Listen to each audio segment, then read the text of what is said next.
Bonjour Pascal, la semaine dernière, il y a un de mes compagnons de pêche qui m'a appelé pour me dire qu'il s'était acheté un moulinet qui était doté de 10 roulements à billes.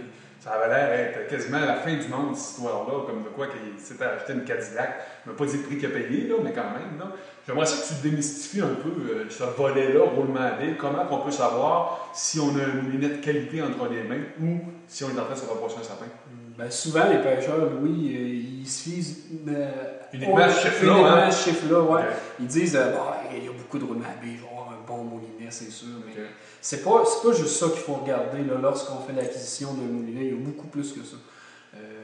Les roulements à billes en particulier, ils sont composés de différents matériaux. Et c'est surtout sur ce point-là qu'il faut faire attention. La qualité va varier. La qualité va varier, oui. OK. C'est quoi les matériaux un peu qu'il y a justement sur le marché qui reviennent le plus souvent? Sur le marché, d'habitude, les compagnies fabriquent leurs roulements à billes à partir d'acier inoxydable et aussi là, de céramique. OK.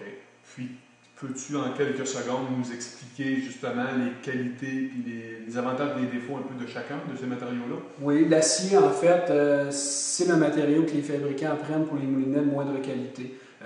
Ça va effectivement rouiller si ça est en contact avec l'eau. C'est un matériel qui est un peu plus pesant que les autres.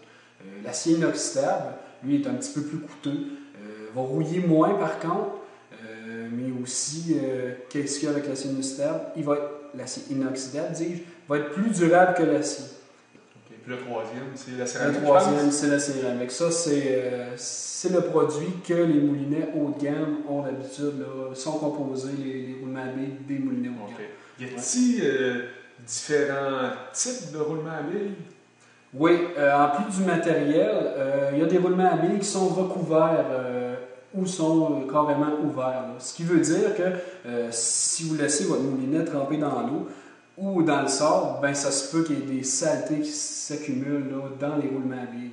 Et puis on sait que les saletés, c'est l'ennemi juré de ces matériaux, de cette composante-là. Okay. En terminant, as-tu un dernier conseil à donner justement aux gens? Oui.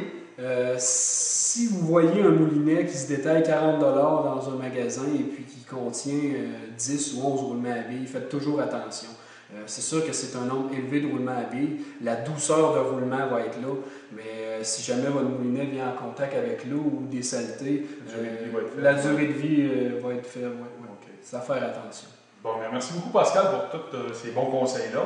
Puis on se retrouve la semaine prochaine pour une nouvelle chronique d'aventure chasse et pêche. À la prochaine.